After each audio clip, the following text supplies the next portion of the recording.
डुमरी झारखंड विधानसभाओं के बीच एक ऐसी सीट जहां इन दिनों बढ़ता हुआ संघर्ष न सिर्फ लोगों को आकर्षित कर रहा है बल्कि देश विदेश की मीडिया एजेंसियों में भी इनकी चर्चाएं हो रही हैं। दरअसल आगामी 20 नवंबर को डुमरी में चुनाव होने हैं, जहां से इंडी ब्लॉक से जेएमएम की प्रत्याशी बेबी देवी मैदान में है।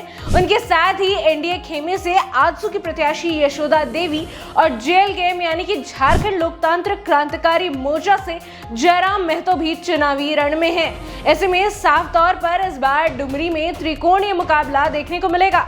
वहीं अगर बात डुमरी में बीते वर्ष हुए उपचुनावों की करें तो जेएमएम का गढ़ माने जाने वाली डुमरी में एक बार फिर जेएमएम ने विजय पताका लहराया था। दरअसल 2019 में दिवंगत जगन्नाथ महतो डुमरी से विधायक चुने गए थे, पर बीते वर्ष जगन्नाथ महतो के निधन के बाद डुमरी में उपचुनाव की स्थितियां बन गई थी। उपचुनाव में जेएमएम से टाइगर जगन्नाथ महतो की पत्नी बेबी देवी ने विधायकी हासिल की थी। ऐसे में डुमरी तो जेएमएम का गढ़ थी ही, पर यह भी कहना गलत नहीं होगा कि जगन्नाथ महतो के देहांत के बाद बेबी देवी को सहानुभूति वोट ने भी विजय बनाया था। इतना ही नहीं, उपचुनाव के दौरान मुख्यमंत्री हेमंत सोरेन ने खुद डुमरी जाकर बेबी देवी के समर्थन में प्रचार प्रसार किया था। पर अब राज्य में विधानसभा चुनावों की बारी है और बीते लोकसभा चुनावों में जेएलकेएम का जिस तरह का प्रदर्शन रहा था उसे देखकर ये कहना गलत नहीं होगा कि जेएलकेएम भी इस बार मजबूत दावेदारी पेश कर रही है।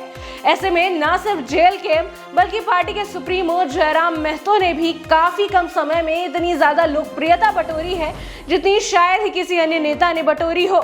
ऐसे में इस बार डुमरी का चुनाव झारखंड मुक्ति मोर्चा के लिए भी लोहे के चने चबाने जैसा होगा।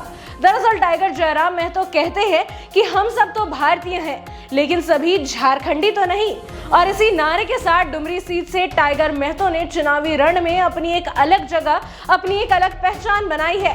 साथ ही यह सीट और भी ज्यादा दिलचस्प है क्योंकि किसी अन्य नेता की तरह जयराम महतो कुर्ता पजामा नहीं पहनते, ना ही कोई हाई प्रोफाइल सिक्योरिटी रखते हैं। इतना ही नहीं, झारखंड का एक अहम मुद्दा 1932 के खतियान को लेकर भी जयराम ने लगातार आवाज उठाई है। इन सब के अलावा भी जेएमएम के पास मैया सम्मान योजना का शस्त्र मौजूद है। साथ ही कल्पना सोरेन भी इस बार स्टार प्रचारक बन महिला वोटरों को साधने में लगी हैं। ऐसे में ये कहना काफी मुश्किल है कि डुमरी की रण में किसकी हार होगी और किसकी जीत। ऐसी तमाम खबरों के लिए देखते रहिए ग्लोबल मीडिया अपडेट। धन्यवाद।